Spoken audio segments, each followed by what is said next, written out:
Going from London over up to Boston. Oh, that wasn't great. Boston. Going up to Boston. Boston. Welcome into PHLY Wicked Phillies. smart. Yeah, you're wicked smart. We could drive the cop in Boston. Welcome into PHLY Phillies podcast. Happy Tuesday, everyone. We've got Tyler Zulli, Jamie Lynch, myself, Renee Washington. And yes, I'm giving you accents yet again. Back in action tonight, the Phillies get to play the Red Sox. They continue their grueling road trip. As we know, 18 different time zones in the course of 17 days. After Boston will be Baltimore to finish it out. But also, we have had a chance to, with the day off yesterday, for all of us to rest and recover, to look at some other things going on around the league. We'll be talking about that today on the show. Some trade updates in terms of rumors, some fun trivia for you guys. We also have some interesting takes from the league, some hacking going on, just a lot of chaos. When there's no Phillies games to watch, apparently some mayhem breaks out. So we're all for it. We're going to get into that and much more.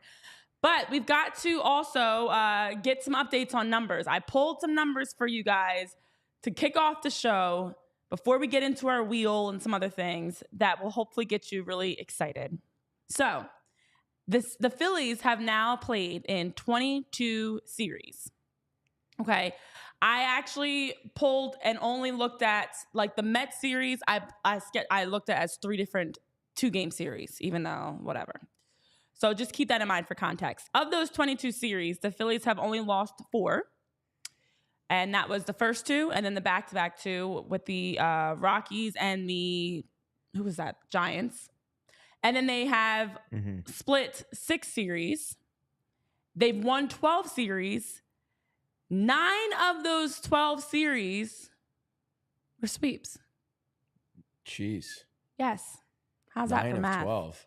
Insane. That's 75%. Right. That's a great percentage. Good job. I'm basically like Goodwill Hunting. You can just call me a beautiful And mind. then, of course, because of the discussion around the strength of schedule, I did take a look at the updated numbers for teams over 500. There are now a total of 10 teams over 500 across the league. There are 6 now in the AL. The Red Sox are right at 500. 3 of those teams are in the AL Central. And then in the NL, there's only 4 teams that are over 500, and 1 is at 500. Of course, the Phillies are one of those teams over 500. So in terms of strength of schedule, less than half of the league is over 500. I've been saying it, but I had to double check it. The number has actually gone down. We had increased to like 12 at one point. It's decreased to now 10 total teams across the league that are over 500. So happy Tuesday with that note of nuggies for you guys to kick off the day. Yeah, it's pretty wild. And, in their losses, like how many of those were 1-run games and barely 2-run games? I meant to check that, actually. Or a top of the 9. I think of like their last 10 losses were by 16 or fewer runs. So, even what was that a Mets game where they came back in the 9th, aside from Sunday recently? Yeah, it was the final game against the Mets. Yeah, and they just came up short, but they kind of had like no business making the comeback. And they put together a scrappy like 2-out 9th inning and made it close. So like the point being, even when they lose, they're hardly ever out of a game. And it's a credit to the starting rotation, I think, at the end of the day, because you really don't have any lapses. And Taijuan Walker, the one everybody likes to complain about, which I'm not saying you're wrong, completely understandable. He's what, 3-1 or 3 and he got no decision on Sunday, right? I think he went into the game 3-1.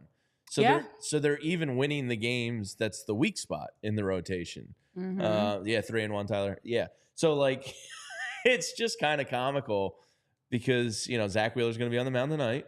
And then they haven't announced what they're going to do. I think they've split up Wheeler and Nola with Sanchez in the middle to split up the righty-righty. Yeah, that's what it seems like is going to happen. So it should be Wheeler tonight, Sanchez tomorrow, Nola to close out a series. So right there, you definitely have a 2 of the 3-game advantage and probably all 3 games of the advantage, depending on what the Red Sox do. And then, it's Ranger Suarez and... it just goes on, and there's no easy outs with this rotation, and they keep you in every game. Even when we lose, we're winning, as John Legend said. Even, you know that song? Even when I did. I feel like I don't know. I feel like losing is like that's not winning. I mean, that's the polar opposite of winning. So I mean, that's a hot take right here. Winning is not losing, and in the losing context is not of the winning. song, it's totally different. Obviously, we're not talking about games. He's talking about love. He's like, even when I lose, I'm winning with you. But in the sense of cheesy, I know. In the sense of games, I think to your point, because they're losing, I'm not gonna like really try to make this quote make sense. But when you think about the amount of games they've lost that have come down to 1 run or extra innings, it does feel like a small victory in the sense of like, it's down to the wire game. It's exciting. They're not getting blown out. It's not them just sucking really terribly that day. It's them, even when they're struggling, they play back into it like that Mets game. So like that's a minor positive. It's like a C positive. I was around John Legend once at a NBC Super Bowl. I felt like I could have picked him up in the palm of my hand and carried him around. That's small. He was a tiny, tiny man.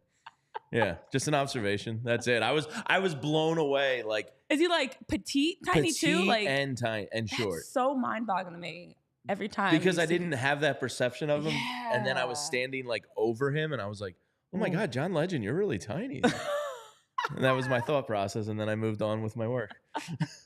Yeah, so that's my John Legend story. Seems like a great guy, though. He does seem great. It is funny to me because most people I feel like look smaller in person. We got a tall crew All of here. Hollywood is tiny. So tiny. Dennis Quaid, when he was promoting that the baseball movie, what was the one where he's like the 42-year-old? The Rookie. The Rookie. Yeah. He was promoting The Rookie in town back at WIP when I was there, and he came in, and I was like, oh my God. Dennis Quaid was tiny. I guess if you're not tall, you act.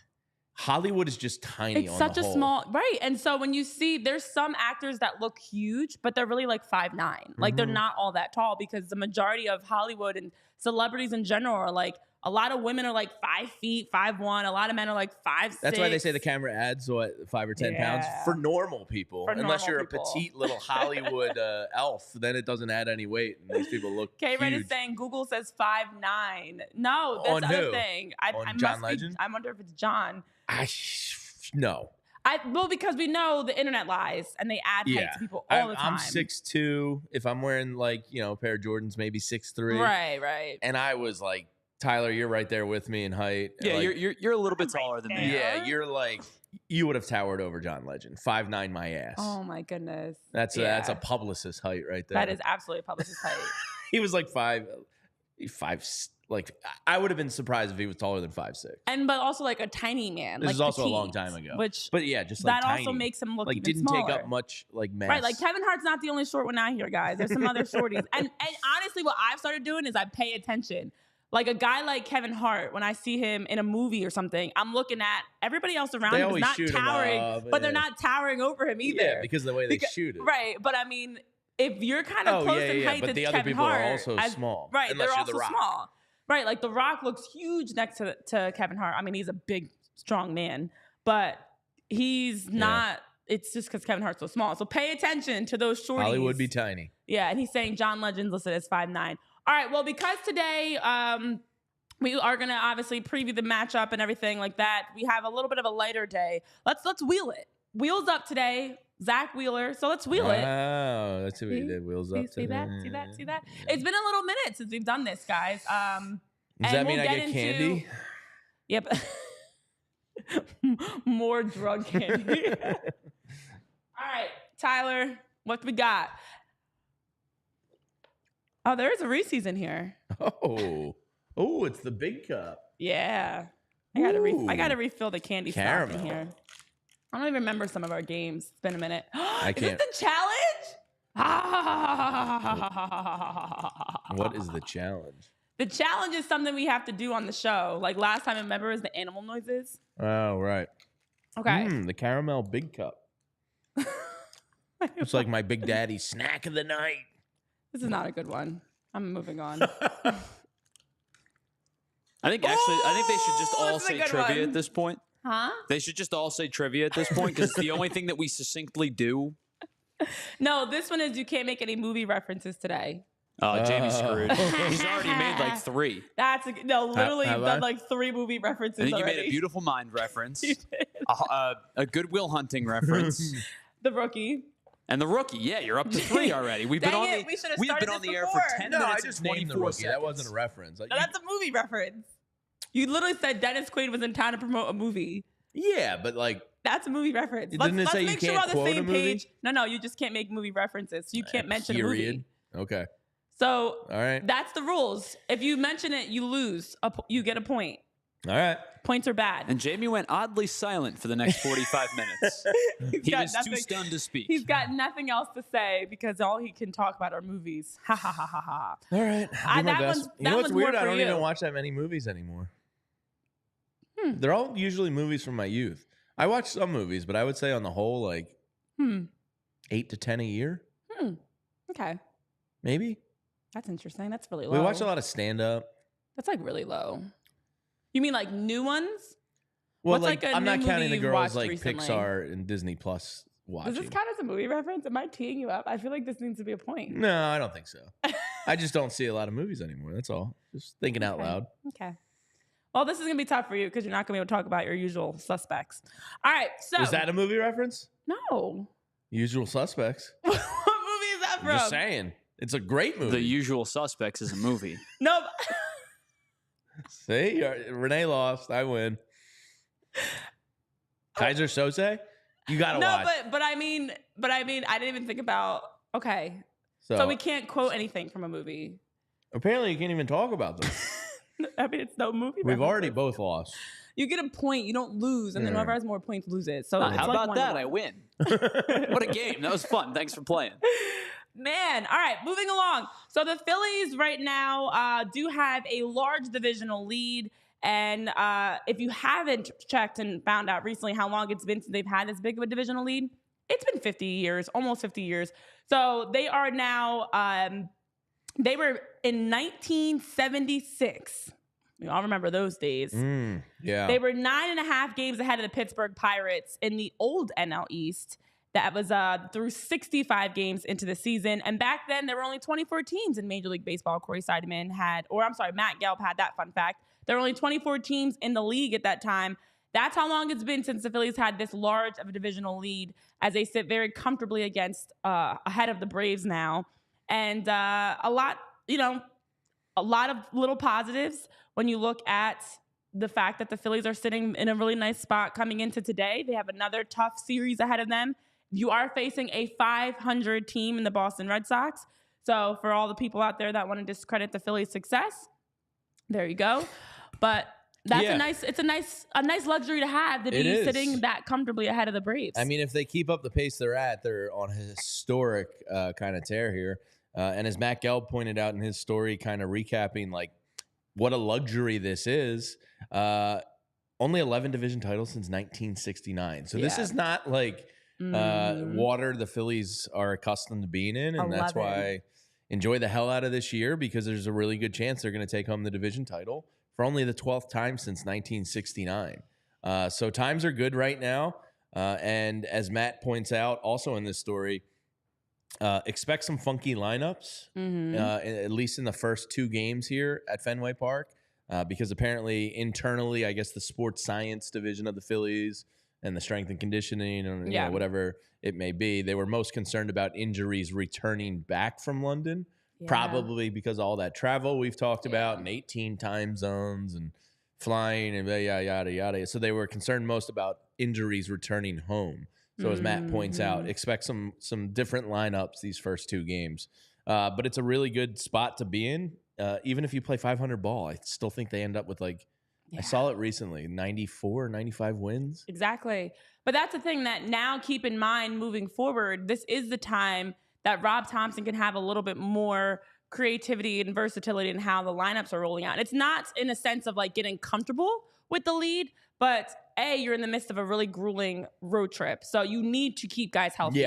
And you can't just run out the same guys. And honestly, as I know in the chat, it's mentioned about the Braves struggling. You could argue that there have been teams over the last few years, like the Braves, that have run out the same lineup throughout the entire regular season, and that's caused some of their postseason shortcomings. I love the fact that the Phillies now have the ability. You're playing with house money. You know, you can now try some different things. You get Trey Turner back this week. You get to see maybe Edmundo Sosa in different roles. See what works, because you do need to have versatility, depth, and also get other guys going. And while you want to keep people healthy, you also want to see what else do we have? A David Dahl, or Cody Clemens when he gets back. What else do we have here that we can work with? Getting Taijuan Walker going. Even Dave Gregory Dahl's, Soto he's going down this weekend. David Dahl. I know. Hey, this is it for it's him. been great. It's Again, been great. another guy that filled in magnificently. It but is. Yeah, when Trey's back, I think. For sure. But until Trey's official return. Which is going to be Baltimore. Yes. It looks like. So that's where you now can, even something as simple. I know we had talked about it Sunday with the decision to put Soto in over Strahm. And Rob was mentioning how well Soto's been pitching, but also we had talked about the fact that why not try Soto in that situation? Games on the line. It's a high leverage situation. You have a lead. You've got men on base, and you see what he can do. And he struggled, and you're still in a very comfortable 9-game lead over the Braves. And so the Braves, I'm not saying like mess things up intentionally to lose, but you need to try things now in the regular season. This is the time to try things. And you mentioned the Braves, and the Braves have hit the skids. It's pretty great to watch. Just a shame with the injuries to Acuna and Strider. Yeah, but the other side of it has been. But, we said that's a bummer, and we wanted Ronald Acuna, so that's just their own doing. Look, the Phillies lost Trey Turner, who was an NL MVP candidate, and they didn't skip a beat. Ronald Acuna, also an NL MVP. Yeah, this is facts. And the Braves have skipped a beat. So on April 26th, the Braves beat the Guardians to move to 18-6 on the year, the best record in baseball at the time. Since then, they have gone 17-22. And here's how their offense is ranking over Major League Baseball during this period. Their offense is averaging 3.48 runs per game, good for 29th in baseball. The team batting average is 218, 29th in baseball. Team on base percentage, 280 for 30th in baseball. Their slugging percentage, 358 for 27th in baseball. And their WOBA is 282 for 30th in baseball. The Braves are stunk up. Yeah. And the Phillies are the exact opposite of that. So, I bring that up to not only enjoying their misery a little bit, but to say the Phillies are going to win the NL East. And, this is it's going to be a special summer ahead because the Phillies have had their fair share with Trey Turner going down, Brandon Marsh going down. They've had some injury bugs here and there. Luckily, nothing season ending. But the Phillies are going to win the division. It's going to be pretty great. Yeah. I feel like extremely confident in that statement. Yeah. 9 games up in mid-June. You're getting Trey Turner back. The rotation is established at this point. I think the bullpen is established at this point. Yeah, they're going to be division winners. Yeah, and honestly, I know as John's mentioned in the chat, you're losing the reigning MVP and a top 5 Cy Young finisher for the Braves. That is hard to see. Yes, but this is also why, as we talk about the longevity of the season, you can't predict these things. You don't know what injuries are going to happen, and you have to build a team that even if 1 or 2 guys goes down, can still sustain, as you mentioned, whether it's, the Phillies losing Trey Turner. Obviously, Acuna's out for much longer than Turner, and so is Strider. But this is where you have to have that depth because in sports, how many times do we see teams that have all the talent and then they just fall apart because of injuries? You have to be the last team standing. And sometimes being the best is being able to just survive the rest. Oh, there you go. How you like that? Was that a haiku or a song lyric? I don't know. I just made that up. But it is survival of the fittest. It's a team that can be the last team standing. I mean, we're seeing it right now in the NBA Finals. The Mavs, Luka Doncic is exhausted and sore and this and that. Okay, well, now you're down 2-0. It comes down to who can be the fittest, the healthiest for the longevity of the season. So, as you mentioned, though, in the last 40 games, the Phillies... Let's start. The Braves are 18-22 in the last 40 games. The Phillies are 30-10. The Phillies have won 30 of their last 40 games. Yeah, this is wild. 2011 was special, 2008 special, obviously, but this has a chance to be the best Phillies team. That doesn't mean they're necessarily going to win the World Series because winning the World Series is hard. But I really believe that this is as good, if not probably better than some of those teams when it comes to depth and overall talent. It's it's a lot of fun. It is. It really is. It's great to see, and I'm so happy that we can have these conversations, guys. And it feels stress-free. It feels like, it's something we're talking about every day. And even with the haters out there trying to come up with excuses as to why the Phillies are being successful, we're blocking out the haters, blocking them out like we're blocking out the sun with some Shady Rays. So Shady Rays, our friends, do a really good job of providing you with premium sunglasses. What we like most about Shady Rays is it allows you to get ready for the season ahead to make sure that you can be out and about with quality shades built to last. And Shady Rays has premium polarized sunglasses that won't break the bank.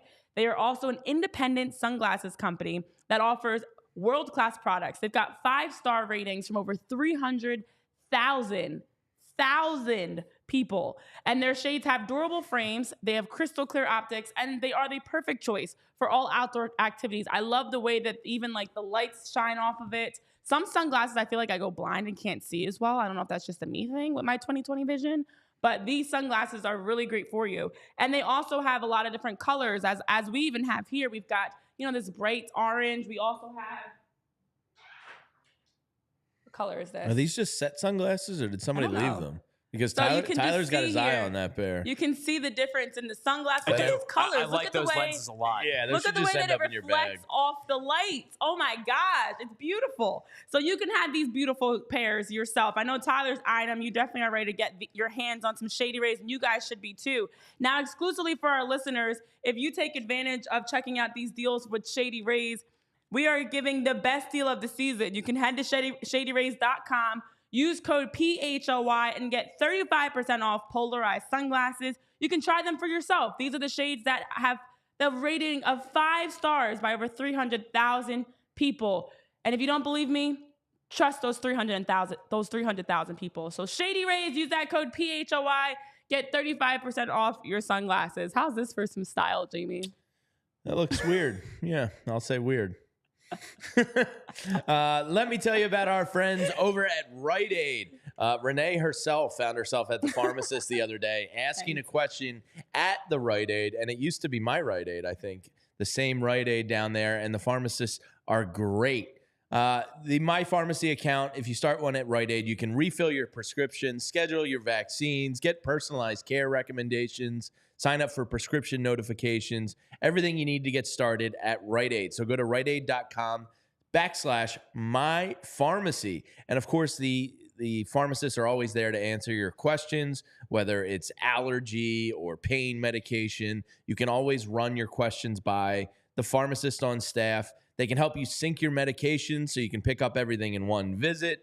And you can sync up with other family members too, so you don't have to make multiple visits to the pharmacist. Just ask your local Rite Aid pharmacist to get started. Restrictions may apply. You can transfer and fill prescriptions, set up medication reminders, enroll in prescription notifications, all that and more. Download the app from the Apple App Store or the Google Play Marketplace, and you can transfer your prescriptions to Rite Aid today. Just go to riteaid.com/transfer. Rite Aid caring pharmacists are ready to answer your questions and help you stay healthy. So get your prescriptions along with anything at Rite Aid you might need, including over-the-counter medications, household products, cosmetics, and more. Just ask your pharmacy team for details. Restrictions apply. All right. Well, I know you guys are talking about being stress-free till October. I know the playoffs in general. It is a very nice feeling to be stress-free. Nice because the playoffs in general are always going to be stressful regardless. Oh, but playoff it is baseball nice. Will be. Oh, gosh. But it is nice to now be able to just chill and enjoy watching the Phillies. Chill and Phil. We're just going to enjoy watching the Phillies continue. Do you want to get to Tyler's take of the day that knocked my socks? Are we doing this now? Well, I think Let's do it. I think the people are ready. I can't stop thinking about it. Oh, okay. It kind of knocked my socks. Then knock your socks off. Knock your socks off earlier today. Now, Tyler. So, can I Tyler ask Zulli, hold on. Tyler. You're gonna have to bring yourself on the camera too. There's Oz. All right, let me. I will say the statement, and you can agree or disagree with what I've said. Yeah, I'm just gonna further push myself off. So far in the corner. I'm just gonna be a floating head. So, in talking in show prep today, we're sitting out there having our coffee, catching up, and I said I think we should do some Fenway fun facts today. I think it'd be kind of cool because, there's like the Ted Williams red seat all the way out in right field, the Green Monster, all this cool history.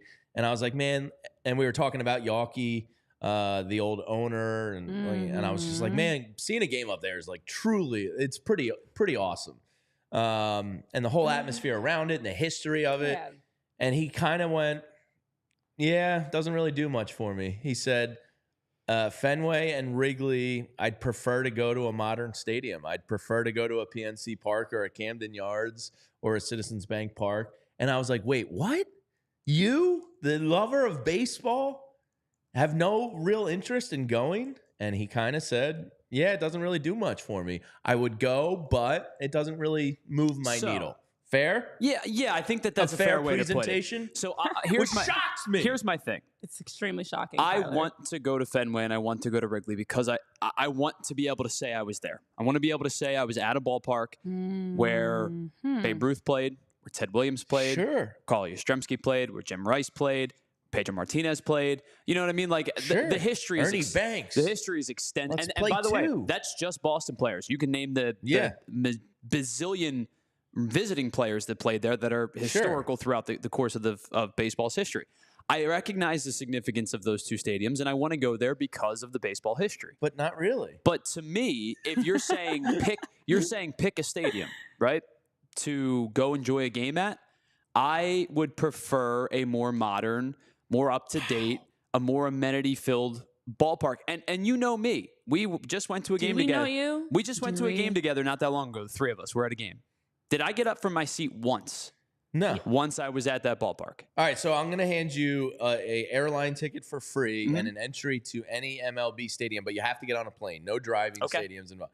Where are you going? Petco. Wow.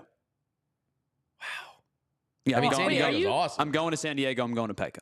I mean, Wrigley would be, because I'm fortunate. I'm going over July 4th at Wrigley. Phillies Wrigley, July 4th, like, you know, hot dogs. This is iconic. This is Americana. The pinnacle of baseball. That would be one of my picks. Of course it is. I'm not disagreeing with you. To me, I love the history of older places. Like, I do enjoy the modern, the new, you know, because it's the construction of it, the views and things like that. The sight lines are great in the new stadiums. But I love anytime you can be in an old, as you talk about, you're sitting in the seats. It feels different. You're watching the game, knowing that there have been so many icons and legends that have come through there. And then also with the old plays, they always have the history of like the early original, this is like an original picture or whatever. Like, it's just, I love history.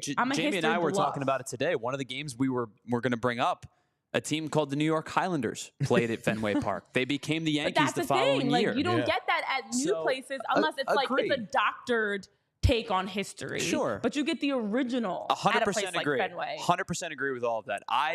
From a viewing standpoint, like, I think that the way that the seats are turned is uncomfortable. I feel like it's just to me, it's not about the history or lack thereof. It's just a comfortability and an enjoyable viewership experience for me personally. When you play a video game, do you ever throw in like Fenway or Wrigley? If I play a video game and they have like polo grounds, I'm playing there. Like, it's so cool because I'm sitting on my mind. Go to Fenway. No, of course I would go to Fenway. Like, I don't know what the other seating options are. So neither are in your top 10 like destination ballparks. So it's all because it's uncomfortable seating. Wow. It's uncomfortable seating. So if you can find a comfortable seat, that's a part of it. It's not all of it. I'm not saying so what's the other part of it? So to me, I like the amenities of a beautiful new ballpark.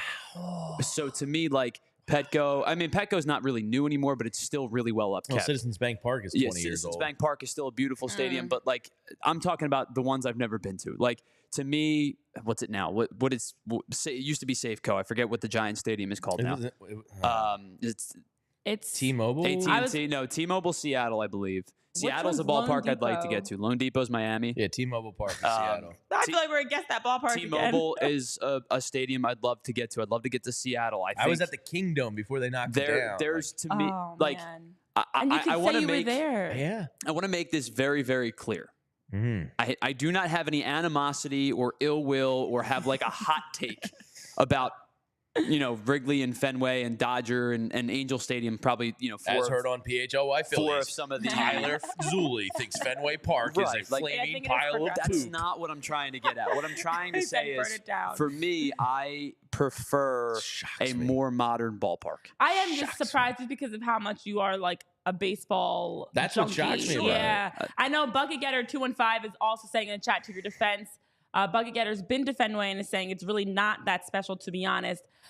To me, it's just about being in this space of like history and it's just like a core. Yeah, it is different. And the new, I think, gives you a whole unique feeling. So I do also enjoy new. Don't get me wrong, because it's like, this is like it's been built with more modern touches and updates and things like that. But yeah, I think arenas and stadiums that you can point to as being such a core part of the history of a sport, you got to get to. Like Lambeau for football. If you could do a football trip, it wouldn't be like Lambeau. But here's the difference.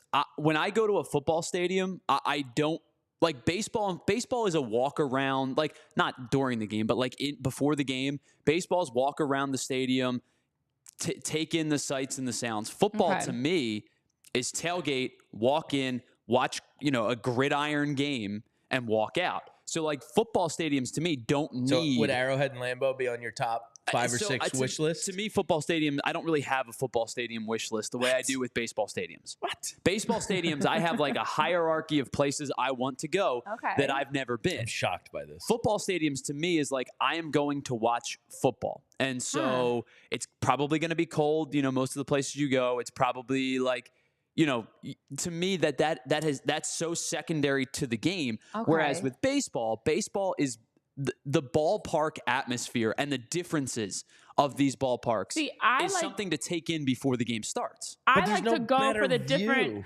not only the views, but I also do like to go to other cities that are major sports cities. I mean, obviously Philly, it's the top. Like no one's more passionate about their teams, but you go to Boston, you go to Chicago, you go to, like, I went out to a Lakers game at the Staples Center before it was the crypto. Well, and but being in those environments. Arenas do nothing for me. My gosh, seriously? They're all nothing. Yeah. They're indoor nothings. Yeah. What? I don't like being indoors. You guys are getting worse. I mean, I'd prefer outdoor stadiums. Oh my gosh. Agreed. Arenas with the popcorn sticking on the floor. A dome can be cool. I have no issues with domes. I mean, like total arenas. Yeah, I don't like arenas. No. They're not even in the same conversation as stadiums. Wow. Yeah. Okay, that's interesting. Arenas to me are so stale and vanilla. I love being able to be in an arena or a stadium. That is a great sports atmosphere to be able to see it from a different perspective. Like I remember I went to a Phoenix Suns playoff game. And it was incredible. Like, it's just cool to see the other side of, like, fandom. Arenas are all the same to me. Oh, wow. No. Yeah. And I've been in a ton of them. They're all just, I don't know. I've never once been excited about an arena. See, I don't think there's anything. But, like, Fenway Park, like, seeing that on TV tonight. To go to. And seeing the Green Monster and, like, the cool old school, like, scoreboard and behind home plate and the scenics of it and the weird outfield. And if you hit the one ladder, it's a ground rule double. Like, there's like a personality to it. An arena's an arena. No, but you get to see the arena. Like when I went to stale. So, and the thing with the and I agree with you on the personality of a baseball ballpark. They do have the outdoor personality of them blended into the city. Then when you go in, it's the banners, it's all around. Some are cooler than others, but they're all the same. You're indoors. This is getting worse. They're all. But so like the thing, you're right. The personality and like the touch of each individual state. Because there was like this because they all were different, and then you started getting the cookie cutter stadiums, the Vet, Cincinnati, St. Louis, Rivers. Pittsburgh. Yeah. They were all the same stadium. Obviously, you can't create that view indoors. So yes, like to your points, outdoors. I know in the chat, but like everything cool about arenas now is tech based. You know what I mean? Like it's going to be an LED, like team history, and then a hologram. You know, like if the sixth new arena goes through, they're going to have a bunch of like digital state of the art tech stuff. And I'm not trying to sound like an old man here, but like that just doesn't do it for me the same way as like a historic. No, I love being able to see. I love does. being able to see like the whole. To me, it's everything about the arena or stadium in the city. You're in a whole different city. You're seeing how they tailgate and how they cheer and how the like what the vibes are like, what's the pregame stuff like. I love to see all of that. It's not even just about the look of it for me. It's about but outside Philly, like most arena places don't tailgate. You know what I mean? It's like no, not for arenas, for stadiums with tailgating, okay. but in general for arenas, it's more of the just like when in Rome, being a different I mean, atmosphere. I would go. I'm just like if I was in LA, I'm choosing Dodger Stadium over any event at the Crypto Center. 10 out of 10. 100% agree. 10 out of 10. I'm doing both. I don't give a damn about the Crypto Center. Now, like that Clippers new stadium looks kind of cool, but like I have no desire. I went to the Cowboys Stadium many times, and it's cool, but like it kind of feels arena-ish. So I will say, I think the NFL new stadiums. So I was talking about like the newer baseball stadiums. I think the NFL new stadiums have kind of like almost jumped the shark the other way, where they're too fancy. Yeah. Like, so for baseball, I think new baseball stadiums. Where are you? Oh, my God. Here we go again. Where's this voice? Like there it is. SoFi is a really good example. Right. SoFi looks kind of cool. Too fancy. I do need to go there. The Death Star in Vegas, like, too fancy. Like, to me, like, baseball's in a really good spot where there is a really nice mix of stadiums with heart, but they're also nice. Like, there's a corporate nice to them, but there's heart to them. I do like, I'm a big character person. Like, I don't want it to be bland. I know in the chat you guys are talking about, like, the Wells Fargo bucket getter is saying is a little bland. Like, I don't like I don't like a cookie cutter. So I do like to go see how They all feel cookie cutter inside, though. But also, they all feel the same, like big arena. I might be one that's any sport, I want to go see it. Like, I want to go to different soccer stadiums, football stadiums, basketball arenas, baseball stadiums. Like, I want to see it all. So I think this. So maybe we're all in different places. This bears the question though. What it kind of goes back to, like, what's your favorite sport to watch live? Is your favorite sport to watch live an arena sport? I like to watch every sport live. So like for me, there's no question. Baseball's my favorite sport to watch live, and I love the ballpark atmosphere. Yeah. So therefore, I have an opinion. I like football better on TV. So right. I think agree. I might be with you. And so I would say, if your favorite sport to watch live is either basketball or hockey, then you're gonna have. Say, I think my top for me it's just a top 4 because I don't care. Baseball, football, basketball, soccer, sign me up. Like, you can't twist my arm either way. Yeah, but some are better live than others. But they're all great live. You sound like a kid that doesn't want to choose your favorite toy. I know. Hockey's I like one all that these toys. I like them all. Like, hockey's one that I don't need to see in baseball person. is better live than football, and it's not even close. Because I prefer football so much more on TV. The lure of going to a football game is tailgating and being out there all day. It is weird to me how much smaller everything feels. But viewing-wise, football's better on TV. Oh, my God. We can all be serious here. Like, I'm not one that's ever going to pay extravagant prices for a football. Strictly just to view it, 1,000% you better. miss so much. Yeah, I don't need the to injury see replays. all You're like texting buddies at home, like, how did it look? Yeah. Was his knee bent backwards? Like, like baseball, Citizens Bank Park, there's not a bad seat in the house. You know what I mean? You get a great viewing experience wherever you are. So football, I think, some of the seats when you talk about Citizens Bank Park's seating chart, I think that there are legitimately maybe two bad sections. Yeah. In the entire park, there's one that's tucked in the left field foul pole, and there's one that's tucked in the right field foul pole. Like, and I mean, like that left field foul like pole, kind of facing inward, not they haven't hit the curve yet. You know what I mean? And those two aren't great. Yeah. But everything else in that ballpark is a pretty good vantage point. That's where they had the auxiliary press box during the World Series up in that because they're field. crap seats. Man. Well, So anyway, Tyler rocked my world thanks today for with the stadium unpacking. talk. Yeah, you guys, we just a lot that I just learned about you guys. You think we all learned a lot about I each learned other? a lot about you guys. A deep dive in honestly. stadium arena talk? See, to me about the going to the game, my last note on this before we move along, because we got other things to get to, is being in person at any game, trash talking. You guys know I love trash talking. Trash talking, high-fiving, how's your fantasy cheering. team doing? Yesterday, like, nobody played, so I'm not going to count yesterday. Did they get yesterday. overtaken by somebody, maybe in this room? Wait, what? In the standings? I don't know what you're talking about. Oh, okay. I don't know. Damn it, I'm losing to the freaking Oompa Loompas. The what? The mighty Oompa Loompas are beating me. Go Oompa Loompas, I have rebranded my team, and I don't even care about this stinking counter anymore. I have rebranded my team. We have a new name. We're now the R-Dub Baseballers because the Bryce Betts R washed is over. Yeah, it's a new era for my team. I cut some guys. I had to bring in some new guys. Shame, I need some fresh blood. The clubhouse was getting stale, so it was time to shake things up a little bit because guys' jobs are not safe. Yeah. Corey Seager, Bryce Harper, Mookie Betts. Corey Seager's day-to-day right now. You better keep an eye on that. Huh? Corey Seager's a little day-to-day. I know. Dinged up right I'm now. aware. I had to bring in somebody else. All right, back to the baseball Nobody talk. is safe on my team. I do get excited by games in Fenway Park. Like tonight, I am looking forward to first pitch and seeing it. Unlike Tyler, who doesn't have any emotion when it comes to nostalgic, romantic ballparks and thinks they should all be knocked down. You make me put words in my mouth. You make me look like an uneducated idiot. But I am excited to see it today. I love when I the can Phillies do that. play. You understand how good I am at making myself look like an uneducated idiot? Yeah. I don't need your help. Yeah. When the Red Sox come to Philly, I have like little to no like excitement for it because that usually means mass holes are coming down with them. But when the Phillies are at Fenway, not the mass holes, I get excited by it. Well, let's preview this matchup But first, Jamie, tell us about our friends that allow us. I didn't want to set you up, so I'm just gonna let you do it. Do what, Renee? TrueMark. Do what? TrueMark. That was a very natural segue for me to tell you about our friends over at TrueMark Financial Credit Union. They are great. They are based right here in the area. They're headquartered in Fort Washington.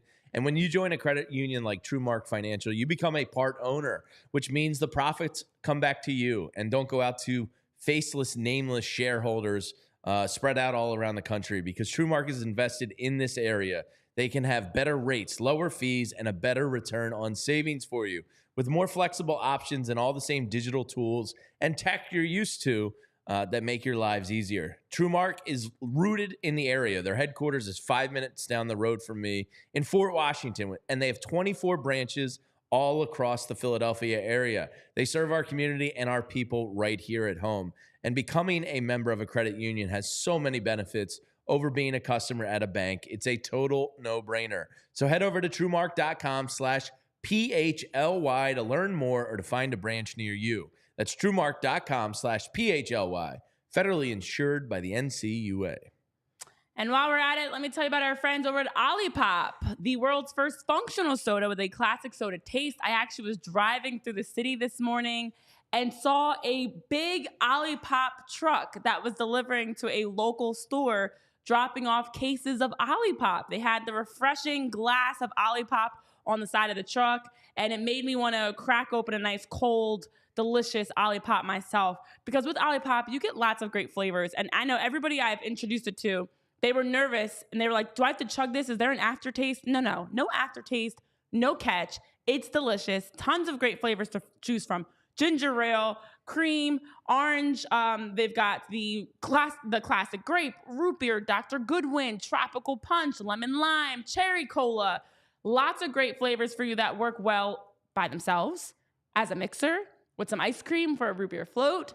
Tons of options for how you are drinking your Olipop, and also making sure that you're taking care of your digestive health, because there are 95% of Americans, myself included, not getting the amount of fiber that we need.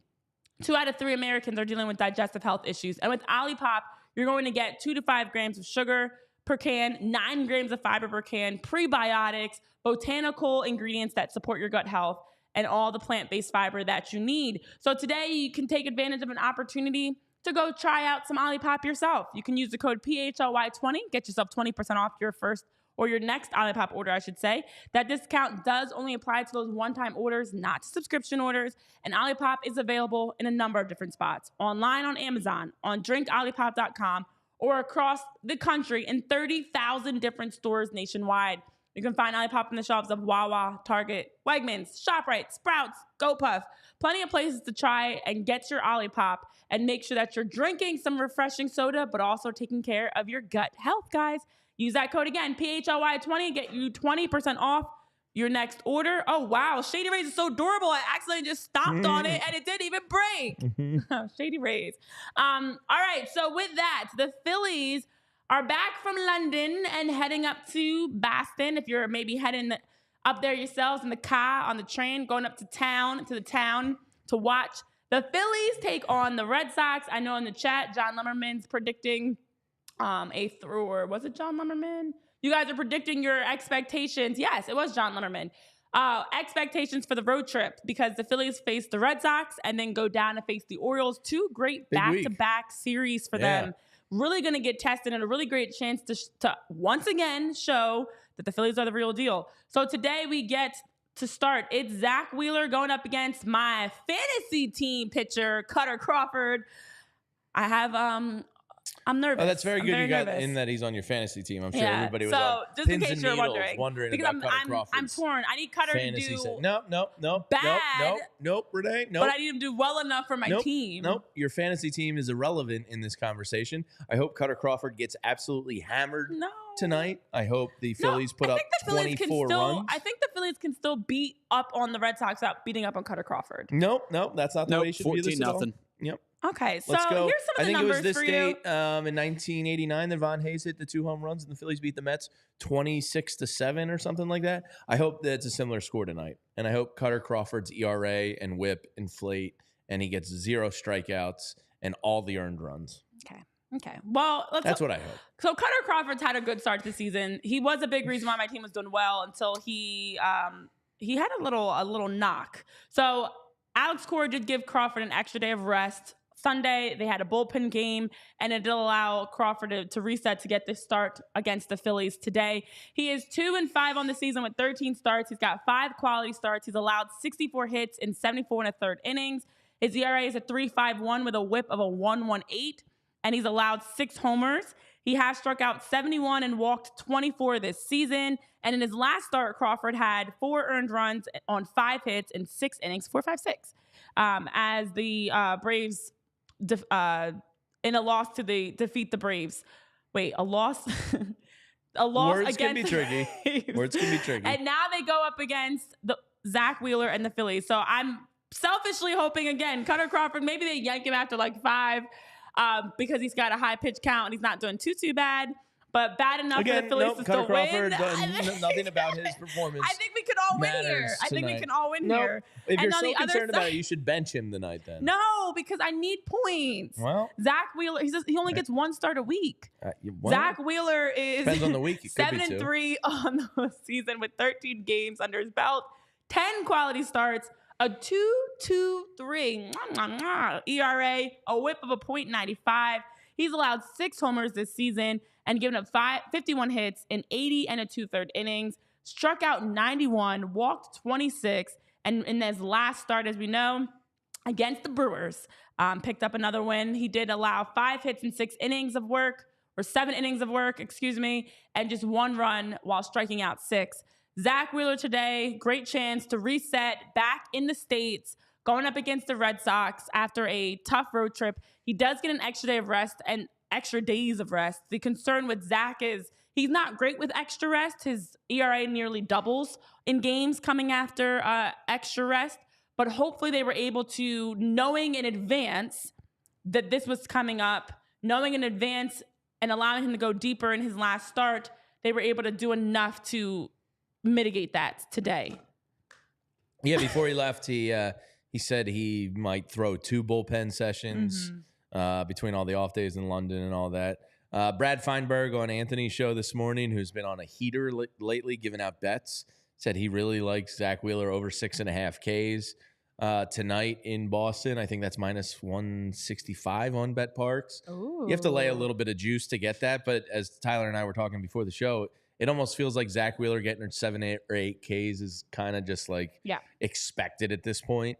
So I kind of like that bet too. I expect Zack Wheeler to be fine. I'm not too worried about it. I am curious what the lineup's going to look like tonight, but it should be a lot of fun, and it's great to start off a series with Zack Wheeler getting game 1. So, by the way, the numbers for Wheeler, it's 6.5, correct? Yes. So Zack Wheeler has struck out 6 or more. So you got to obviously get another one, but has struck out 6 or more in 3 of his last 4 starts. The one that he didn't was against Texas. He struck out 5.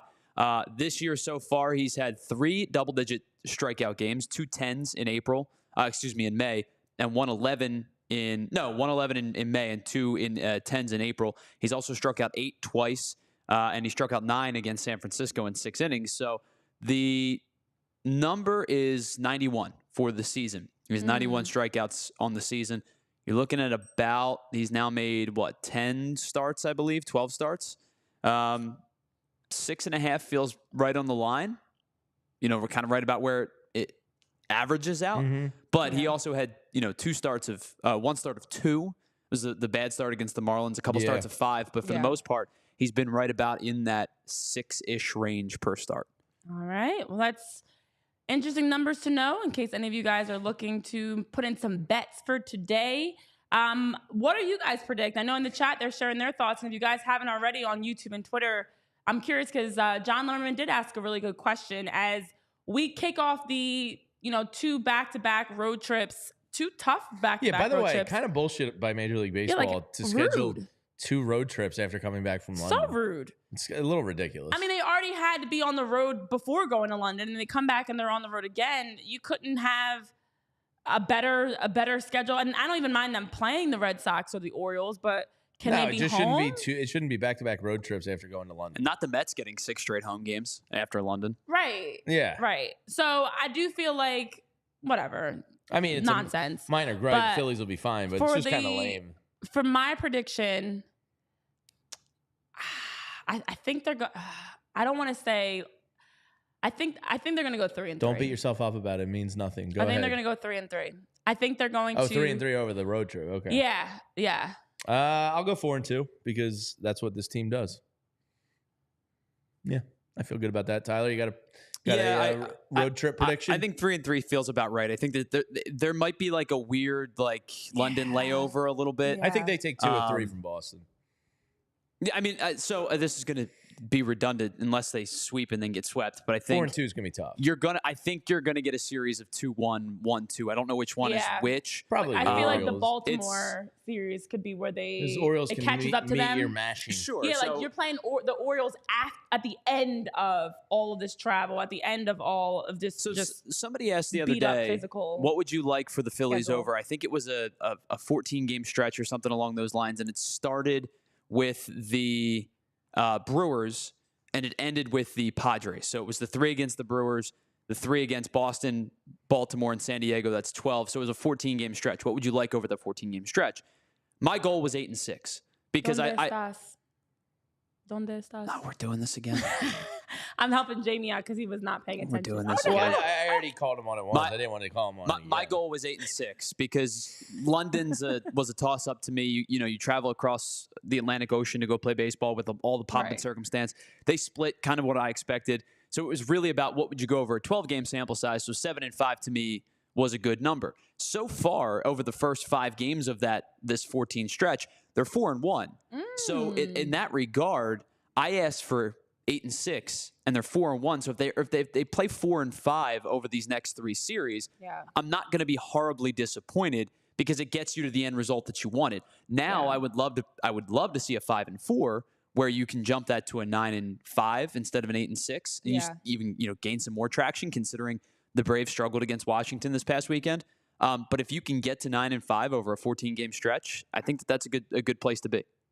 Yeah, and I think this is a great stretch for them that's, again, is going to help bigger picture, especially with the World Series expectations and the postseason goals that we have for this team, to have a really tough stretch of 17 days and all the travel, and you're playing against teams that, aren't dealing with that. It just adds an extra element to come off of the London series and have to go to Boston and then have to go to Baltimore.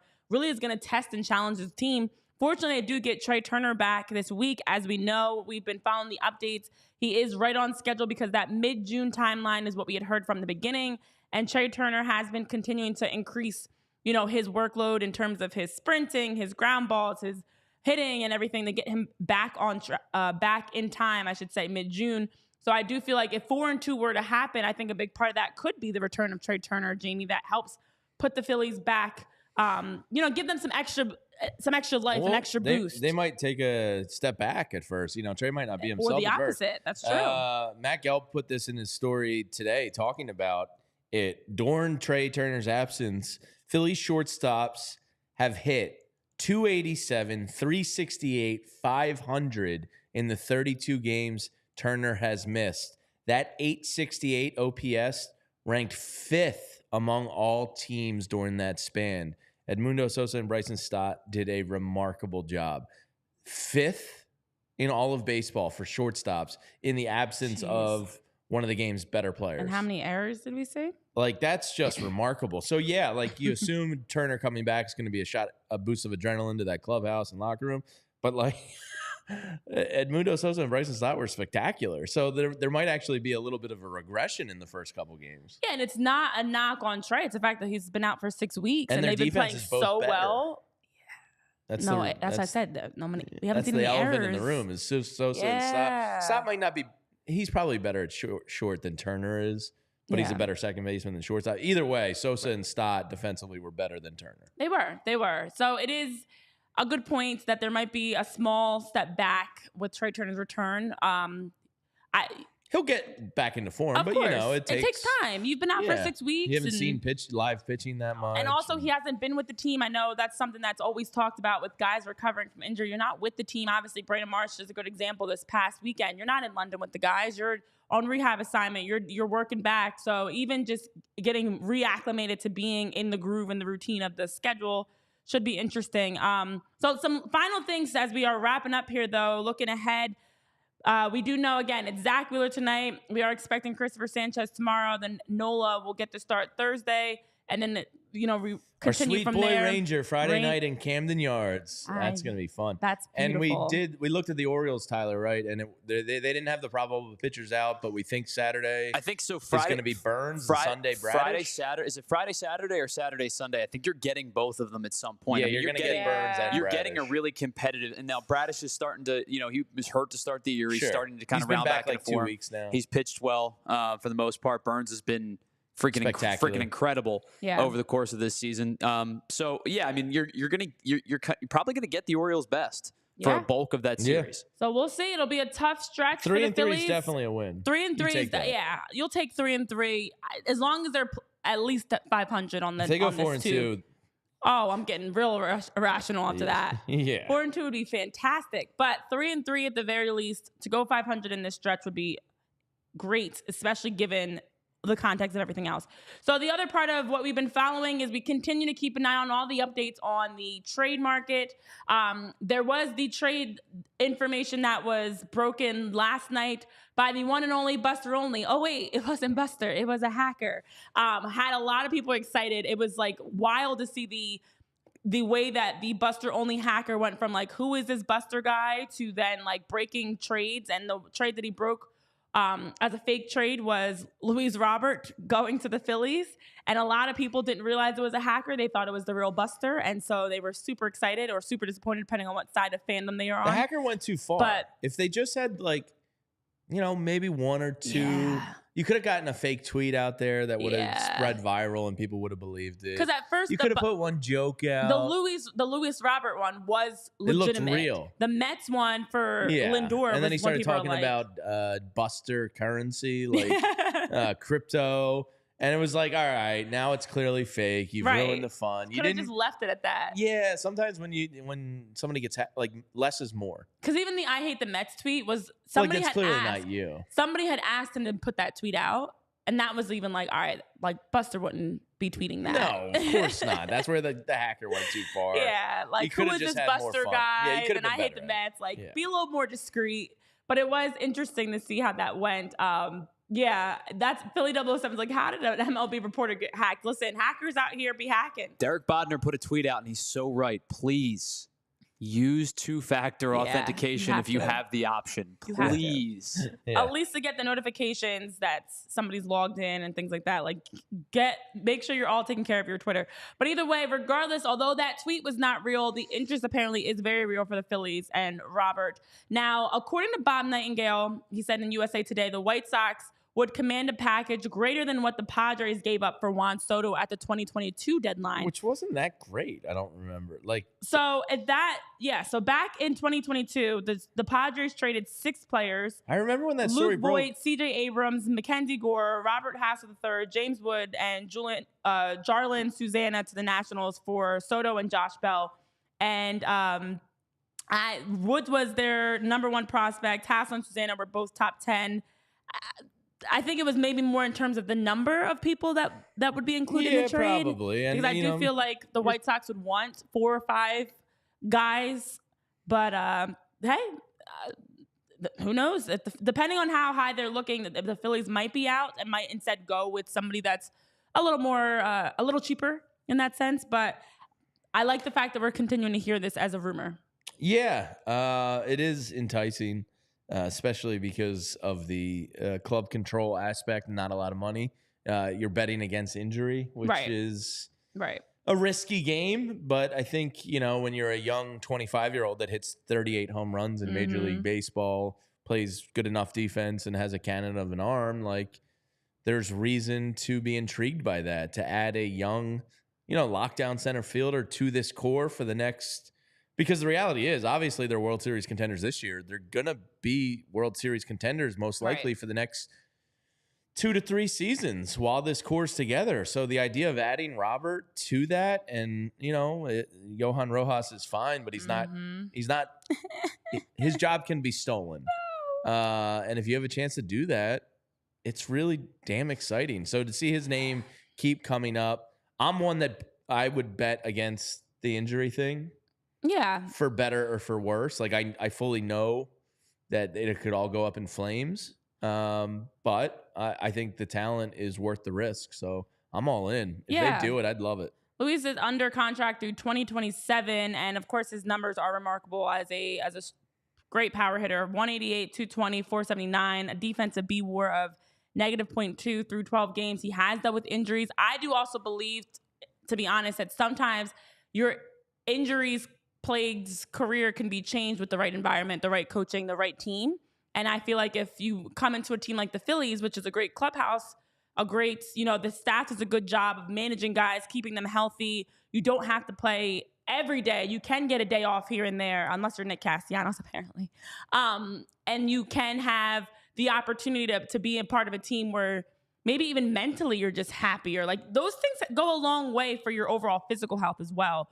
But you did hear one nugget about another name that was brought into the mix in addition. Yeah, Jim in Jim Bowden's piece, he also named Tommy Pham, who didn't get signed until what? Like basically the second week of the season?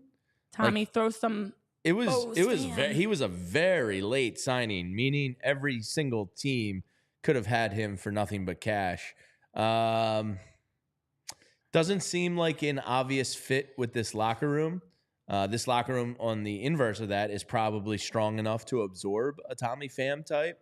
Okay. But this is a guy who, once got stabbed outside of a club somewhere. He got into a fight with Jock Peterson over fantasy football. He was ready to fight everybody last week and got like the Hardo Award of the week, saying, I train all offseason for situations like this to fuck somebody up. Like, okay, man. It was a play at the plate. Like, life goes on. It's baseball. Not saying I don't like a tough guy on my team, but like, I don't know if Tommy Pham. That's a different type of He's tough. not going to cost you anything. Like, Tommy Pham will essentially be free. So if you're looking to add without giving up anything, sure, I could see the rationale, but like, I don't know. Tommy Pham doesn't do a whole lot for me. Does he make the team better? Maybe slightly. Barely moves the needle kind of thing. I don't know. But Jim Bowden mentioned him. It was in his story today on The Athletic. 30 things I'm hearing with the trade deadline 50 days away. So he mentioned Robert, which is great. But he also mentions Tommy Pham. I mean, listen, Tommy Pham would fit in well with the good-looking side of the Phillies because he's a good-looking man, and this is a good-looking team. Well, thank God. So he clears that. Okay, number one hurdle cleared. What's the second hurdle?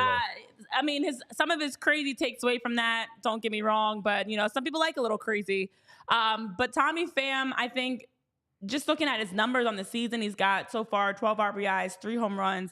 His average is 280. His OPS is 733. Another guy, it's always tough with the White Sox in general because you just don't know how much of it is a circumstance of their environment. Like him being in the clubhouse talking about, I fight guys all off season and training, like I fight whoever, whatever he was saying, could just also be because you are super fed up and tired of losing with the White Sox. And maybe with a better team, you won't be out here getting stabbed outside the club or ready to fight people or, talking about all the UFC or whoever you're fighting in the off season. So again, maybe the clubhouse would be strong enough to absorb it, but I am really surprised that name came up.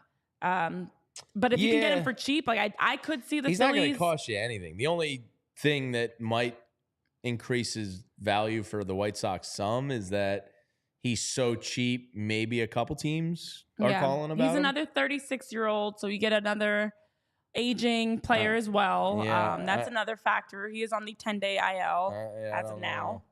So interesting things to keep an eye on. But yeah, I do imagine Dave, he said, see, Renee thinks he's good. Yes. I do feel like you do have to keep in mind the context of some of these guys' teams. You're on an awful team if you're miserable versus being with a team like the Phillies, who is off to the hottest start in decades and setting all these records that date back since the modern era.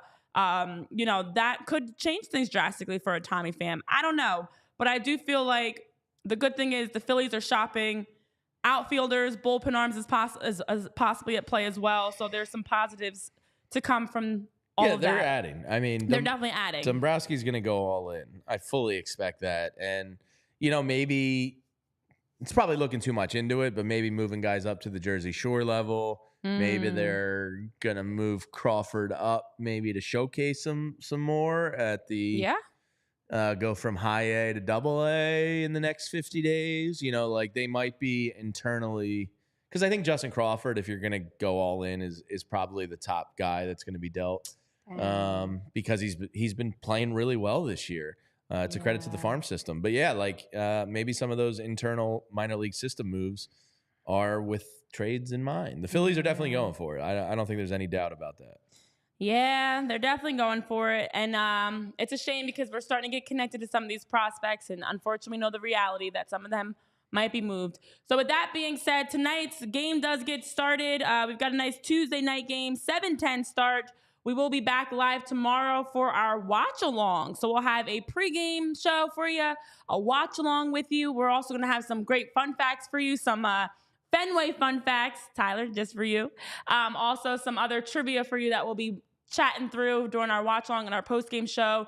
Thursday is a regular 11 a.m. show, and then we are also doing a post-game show on Friday for the Phillies-Orioles. So lots of excitement coming your way this week as we get to continue to watch the Phillies roll on the road. So for Tyler, Jamie, myself, Renee, thanks so much for tuning in on this Tuesday. Everybody in the chat, we appreciate every single one of you. Hit that thumbs up button on the way out on YouTube, on Twitter. Make sure you are staying tuned to more here on PHLY Phillies Podcast.